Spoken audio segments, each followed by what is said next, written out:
নমস্কার বন্ধুরা, আজকে আমি তোমাদের দেখাবো মোরলা মাছের চচ্চড়ি। মোরলা মাছগুলোকে ভালো করে কেটে ধুয়ে হলুদ লবণ মাখিয়ে নিয়েছি।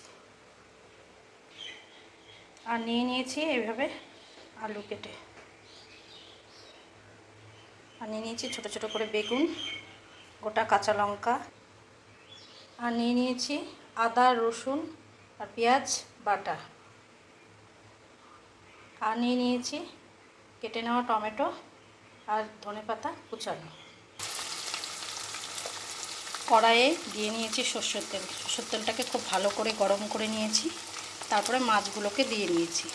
খুব বেশি কড়া করে ভাজবো না, হালকা এপিট ওপিট করে ভেজে তুলে নেব। মাছগুলোকে আমি এভাবে ভেজে নিয়েছি, খুব কড়া করে ভাজিনি। কড়াইয়ে দিয়ে নিয়েছি সরষের তেল।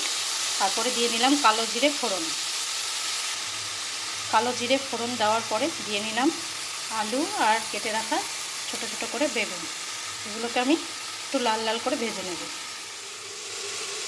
আলু আর বেগুনটাকে আমি লবণ আর হলুদ দিয়ে যে লালচে লালচে করে একটু ভেজে নিয়েছি। এবার দিয়ে নিলাম পেঁয়াজ বাটা, রসুন বাটা, আদা বাটা আর কেটে রাখা টমেটো। এবার ভালো করে কষিয়ে নেব। আলু, বেগুন আর মশলাগুলো আমার ভালো করে কষানো হয়ে গেছে। এবার জল দিয়ে নেব। ঝোলটা ফুটে গেছে। এবার দিয়ে দিলাম মাছগুলি দিয়ে নিলাম। আর দিয়ে নিলাম ধনেপাতা। আর দিয়ে দিলাম একটু ভাজা জিরের গুঁড়ো। এবার ঢাকা দিয়ে কিছুক্ষণ ফুটিয়ে নেব। মোরলা মাছের চচ্চড়িটা একদম রেডি হয়ে গেছে। এবার নামিয়ে নেব। মোরলা মাছের চচ্চড়িটা আমার একদম রেডি হয়ে গেছে। বন্ধুরা, মোরলা মাছের চচ্চড়ির এই রেসিপিটা তোমরা বাড়িতে বানিয়ে খেয়ে দেখো, অসাধারণ লাগবে খেতে। আর ছোটো মাছ খাওয়া তো খুবই ভালো স্বাস্থ্যের পক্ষে।